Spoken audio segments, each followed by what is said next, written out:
Hey guys, subscribe for daily content. And if you're shopping for gear, make sure you check out the description for the newest items at some of the very best online retailers. There's also links for some of the items that I personally recommend. Thanks! What's going on YouTube? Metal Complex here, and today I've got a very interesting knife review / knife overview to share with you guys. This is the new Brown Mini FSD. You guys probably remember when I purchased and reviewed the full-size FSD. I'm happy to say that he has decided to make a smaller one. This isn't a mini knife in the sense that it's like a little tiny knife. It's just smaller than the full-size one, which is actually really big. This is a really nice size. I wish that I could tell you guys that this is a knife that's super available and not expensive, but as you might have guessed, that's not true. These are super high-quality, small batch, USA-produced knives. And they are in incredibly high demand. So I will link his website, but this is one of those knives where when it drops, it's basically gone. You have to be very quick, very ready to get your hands on it. But those who do are usually very, very happy. I have a lot of good things to say. A couple of critiques, but some very good things to say here. Thanks so much to The Only Lucifer for loaning this to me for review. This is not mine. I don't get to keep it. It'll go back to the owner when I am done. Thanks so much to my patrons for supporting me, and please make sure to follow me on Instagram at metal_complex. Let's go ahead and get a measurement of the Mini FSD.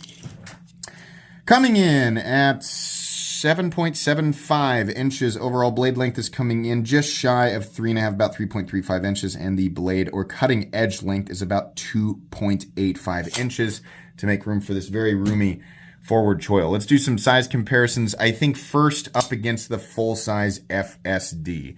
And it's probably what many people who are watching this video are going to want to see. So there you go. You can see the blade height, a little bit less, a little shorter this way. Blade height, handle height, all of that. It's a little bit shorter. And then as far as the thickness goes, though, they are honestly, as far as I can tell, almost exactly the same. So there you go. How about up against some more common folding knives, up against the Ontario Rat Model 1 and the Ontario Rat Model 2. It's kind of right in between, honestly. It still feels like a full-size knife to me.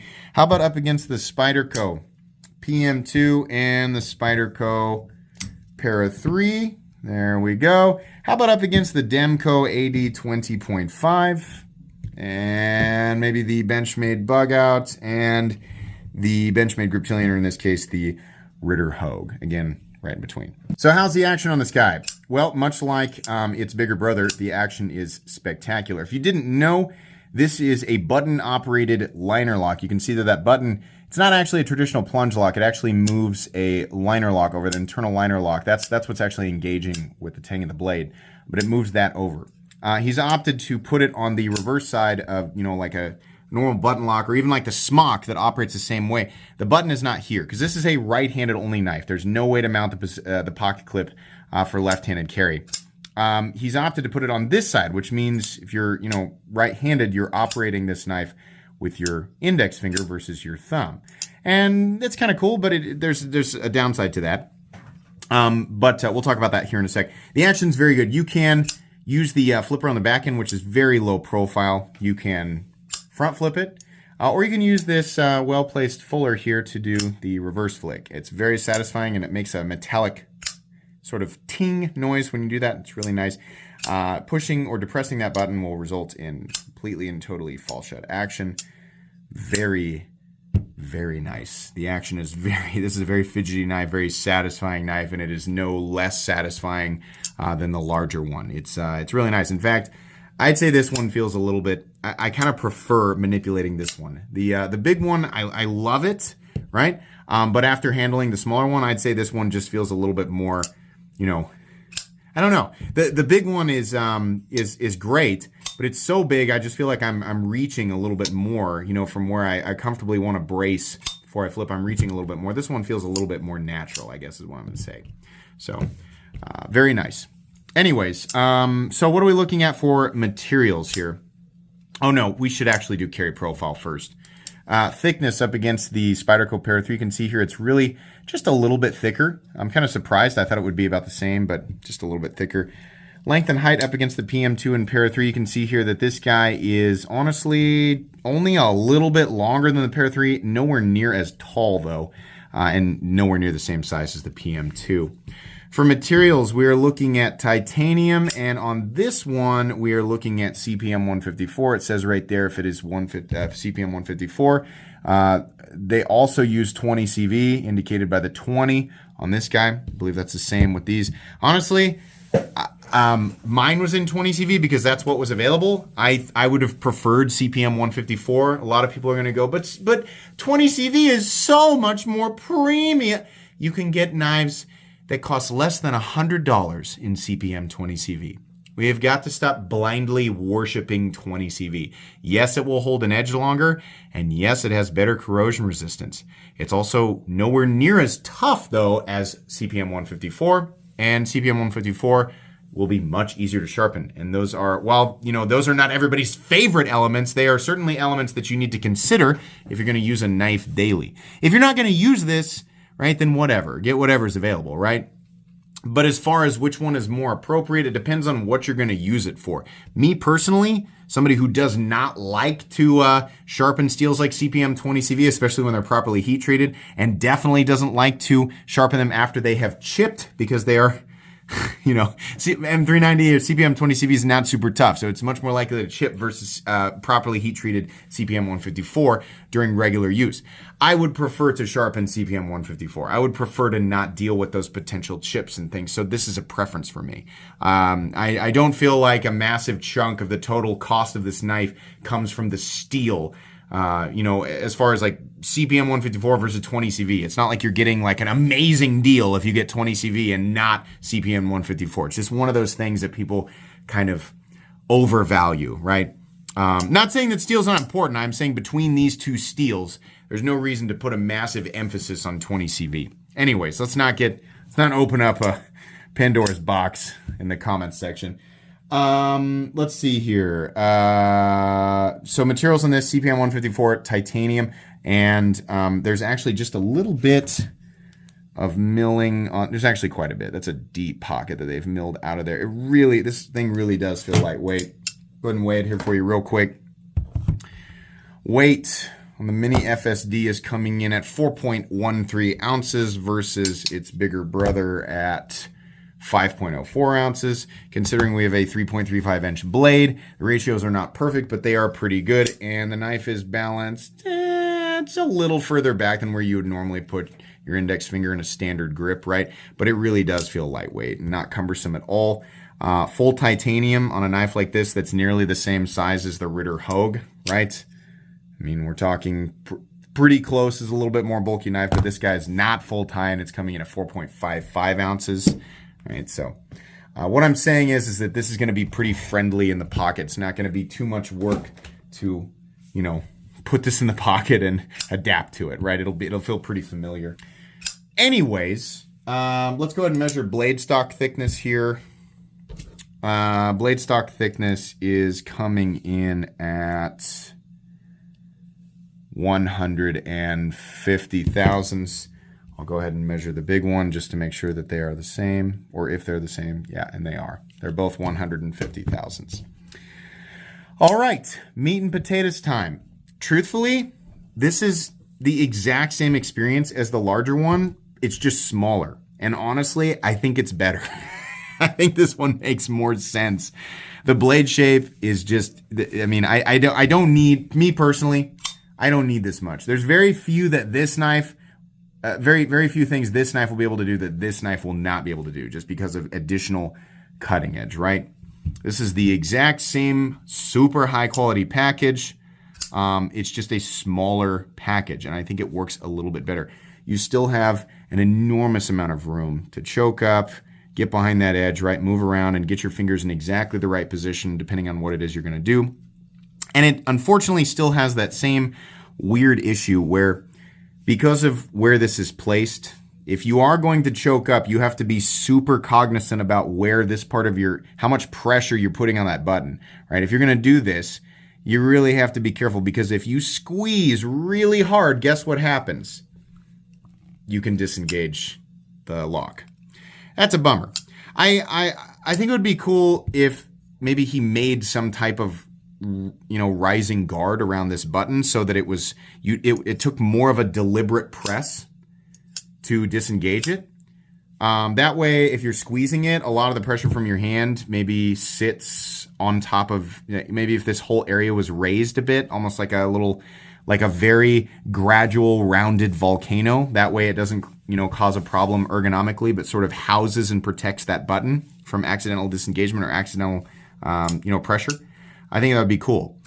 In a standard position, if you're, using it in your left hand, no big deal because it's the tips of your fingers. You're going to be able to feel it. And honestly, there's no natural position where I feel like my fingers are going to land on it.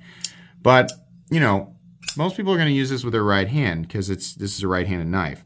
In this grip position, no problem. I mean, even with the button sitting right there, the vast majority of the pressure is down here. It's only when you choke up, right?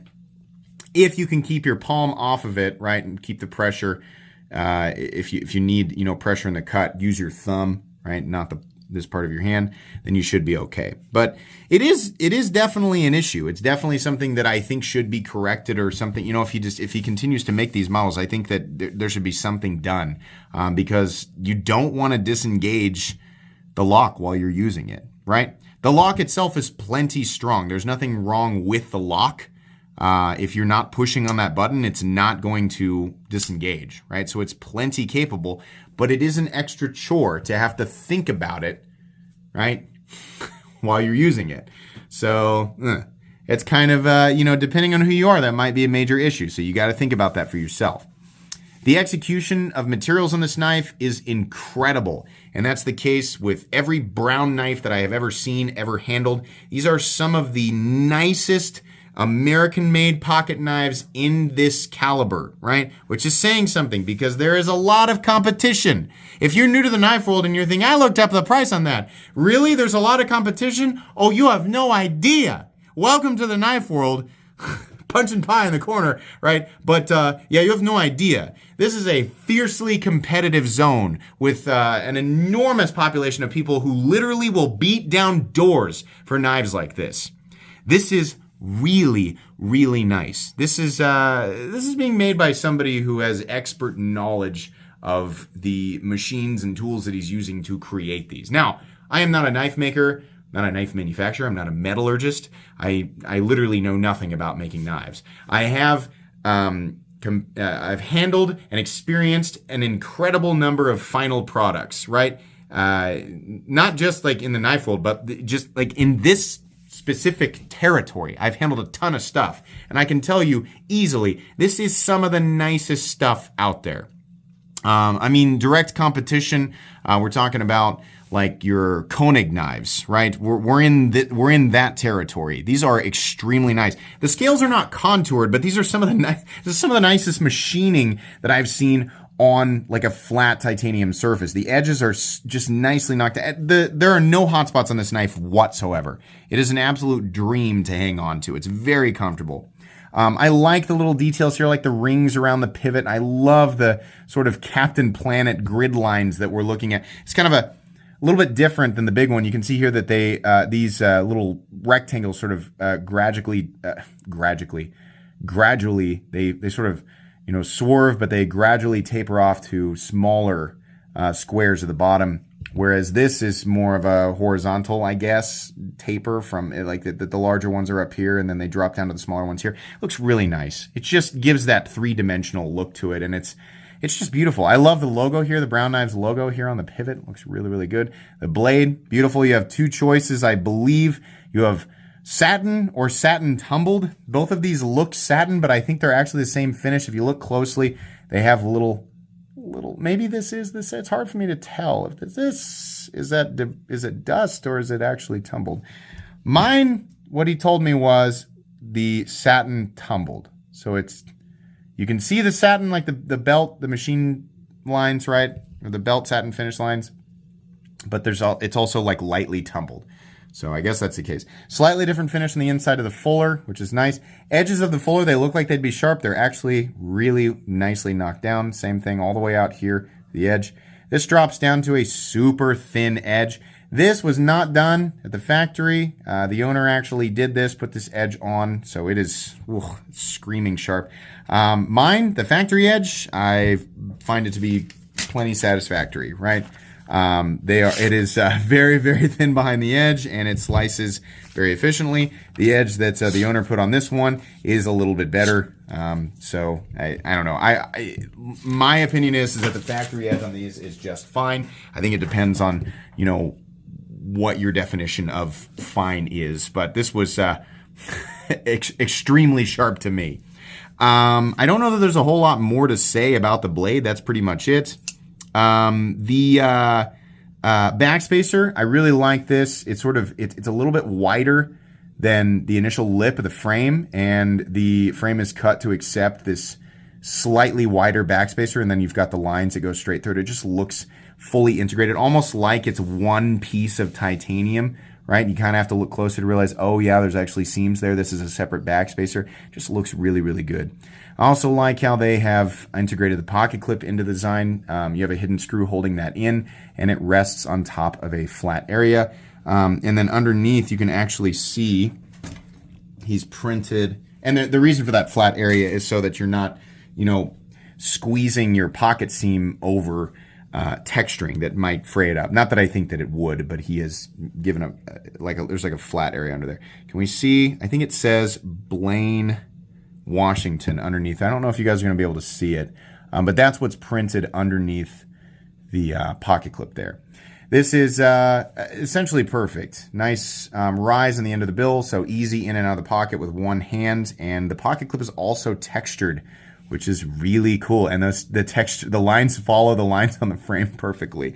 Is that actually the exact same on this guy as well? I think it is exactly the same idea. The lines, yeah, are followed perfectly. That's really cool. I like that a lot. The button itself also looks cool. It's just like a little bowl in there. Really nice touch. Every last line, there's something interesting going on everywhere. Is also, just like the bigger one, has the potential to pinch you if you leave your finger here. Yeah, this area right here, right? You're right in there. If you leave your finger there, it'll bite you, right? So what I do is I do this. I light switch it and I get my finger out of the way, right? Locked out, solid. Maybe a little bit of flex on that button lock, but the lock itself is plenty solid and will not disengage. I'm wondering if, nope. Now this one's completely solid. I don't know what I was feeling there. No, it's okay, it's solid.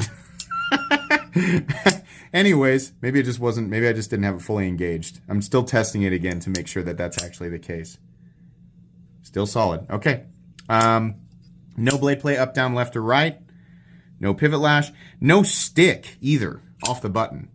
No stick whatsoever. No pivot lash. Very smooth, consistent action. Nice detent. It's actually a detent because that lock will have a, can you see it? I don't know if you're going to be able to see it. There's an actual detent ball because this is not a plunge lock. And then nice click into the closed position. And we have absolutely perfect centering with no detent lash. This is an expensive knife, 800 bucks. If you're going to spend $800 on a knife and you want something that is truly made in the United States, you know, you're going to be hard pressed to find something that is made with this level of quality, right? There are other options, right? I think it comes down to aesthetic preference because the other options are extremely expensive. I do think that this is a step up from like Hinderer knives, Chris Reeve knives, Demko knives. I think there's more here, right? This is more towards your Koenig level quality. Not contoured. I still think Koenig knives offer a little bit more in the way of complexity, right, and machining. But these are just absolutely awesome. I love this knife. I don't love that you can technically disengage it by squeezing close to the, like if you're choked up, right? I would really like to not have to worry about that. And I don't like getting pinched periodically when I'm flipping it like this. But the machining quality and execution here is perfect. This is what I want to see when I'm going to spend this much money on something that is truly USA made, small batch, and difficult to get, right? I'm sure that if he could make a bajillion of these and sell them all, he would, right? But this is not we're not talking about Spyderco. We're not talking about Kershaw. You know, their output capacity is much, much higher. So it's just not possible, right? So making things this way is flat out going to be expensive. It's just going to be, right?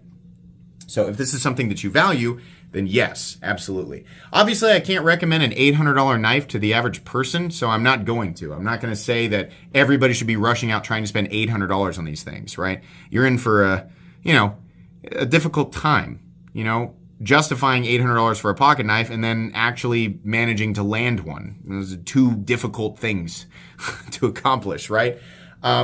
Specifically for people who are looking for this, right? This type of thing. Really, really high precision, high quality in USA knife making, right? Yes, for you, yes, it's worth it. Absolutely. This is some of the best of the best. But for everybody else, which is like the other 99% of people who just like pocket knives, no, don't go out of your way. It's a lot of money, right? This is going to cater to very specific knife enthusiasts. And if those enthusiasts choose to use this knife, it will serve them well. But again, I would really like to see getting pinched by the flipper tab, that's something I can choke down. But having something that keeps this from disengaging, I think, is something that should be paid attention to for future models. But I very much like I very much like this. In fact, I like it more than my big one, truthfully. That's really all I have to say. Great knife, recommendable, but only to specific people. I think that's it. Please make sure to follow me on Instagram at metal_complex. If you enjoyed this video, leave a like. If you'd like to check out my other content, I do, of course, have lots of videos of knives that are either expensive or inexpensive that I do or don't like, so check those out. And if you enjoy all my content, go ahead and click on that Metal Complex logo right there and subscribe because there's definitely more coming. Thanks again for watching, everybody, and have a great day.